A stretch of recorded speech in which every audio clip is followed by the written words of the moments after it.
Next one is chassis. As I told earlier, the chassis is nothing but the support to the various components. For example, engine, steering, suspension system. These are suspension system, wheel, axle, shafts, differential gearbox, propeller shaft. This one is known as frame, and the combination of frame and these elements, these machine elements, are known as chassis, right? Universal joint. Clear? So this is the layout of a chassis, general layout of a chassis, right? Clear?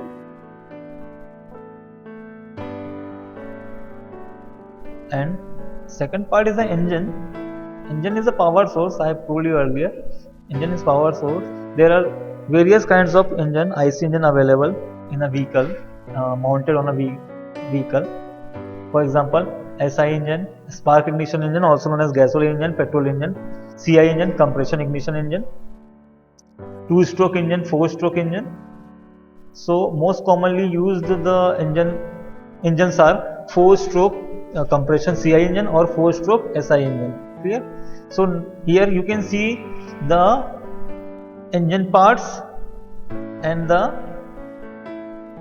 internal parts of the cylinder. So these are the engine parts: intake manifold, exhaust manifold, engine block, cylinder head, oil pan, right, distributor, etc., etc. Camshaft pulley. Clear? And let's see the internal part of the engine. We are having 4 pistons here, so we can say that it's a 4-cylinder engine. 4-cylinder engine.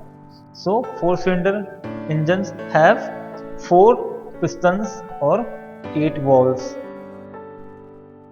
So this is the camshaft. This is the distributor.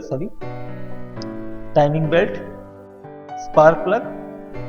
If it is having spark plug, then the engine is known as spark ignition engine, petrol engine, right? You have already studied IC engine in previous semester, so I will move forward to the vehicle body. So you can see here the vehicle body. What vehicle body consists? It consists of bonnet, grille, headlamp, door, guard, side panel, tailgate, mirror, bumpers, radiator support, etc., etc., etc. Seats. Some chassis has already installed seat, but in cars it is not installed. So this is the vehicle body. Clear? So very important part of this unit is chassis. So let's move. Types of chassis. First, according to layout. So there are 3 types of layouts. First classification is according to layout, and there are 3 types of chassis in this category: conventional chassis, forward chassis, and semi-forward chassis. Right? Second classification is on the basis of mounting of engine and transmission. How engine is mounted on the vehicle. First is engine at front, second engine fitted at the center of the chassis, and third engine fitted at the back. Next classification is according to mounting of components of chassis. So first one is a front engine rear wheel drive, second one is a front engine front wheel drive, third is a rear engine rear wheel drive, and fourth one is a all wheel drive. Clear? First one is also known as RWD, second one is known as FWD, third one is known as RRWD, and fourth one is a AWD. Clear? So these are the types of chassis. What do you mean by conventional chassis? So you can see the design here. Engine is fitted in front of the driver cabin or driver seat, such as in the cars. So you can see here, in this portion engine is fitted. So you can see space remains unutilized. This space is no use.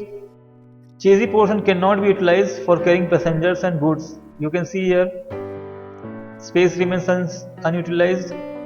And most important thing, the visibility of driver is very less in this kind of chassis. Clear? But heavy engine can be fitted, which can be used to give more power. If you want to have more engine power, then this chassis can be used. Clear? So this is a conventional chassis. You can see in the Tata Motors trucks and Ashok Leyland trucks the same design. In older models, you can see the same design, same chassis, right? Second one is semi-forward chassis. Half portion of the engine in the driver cabin and the remaining half is outside the cabin, such as Tata trucks. In this arrangement, a part of chassis is utilized for carrying extra passengers. In semi-forward chassis, you can see half portion of the vehicle chassis is utilized, but space remains unutilized. Some portion remains unutilized, and the visibility of driver is also not good. Clear? Forward chassis,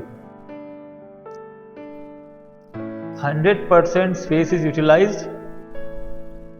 Complete engine is mounted inside the driver cabin. Driver seat is just above the front wheel. You can see here, this is the latest modern design of a car and trucks. You can see everywhere, and the visibility of driver is very effective in this kind of arrangement, in this kind of chassis. So this is known as forward chassis.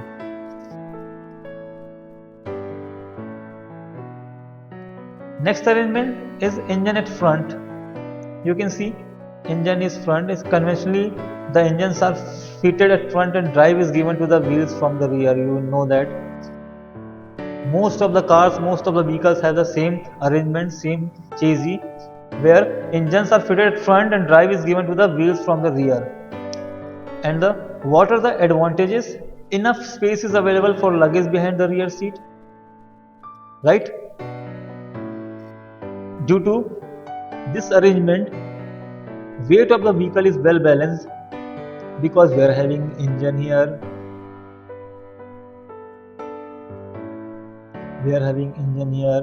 and the propeller shaft, then the differential. So the weight of vehicle is well balanced. Increased cooling efficiency due to engine is fitted at the front. Next type is engine fitted at the center. Engine is fitted at the center. You can see here, the mid-engine or engine fitted at the center rear-wheel drive format can be considered the original layout of automobiles, right? In this case, the drive is given to the rear. You can see here, and also it is having the equal distribution of weight. But the largest drawback of mid-engine cars is a restricted rear passenger spaces. Consequently, most mid-engine vehicles are two-seat vehicles, and the engine in effect pushes the passenger compartment forward towards the front axle, right? So this is the biggest drawback of center engine. This is a picture of a car having mid-engine or engine is fitted at the mid.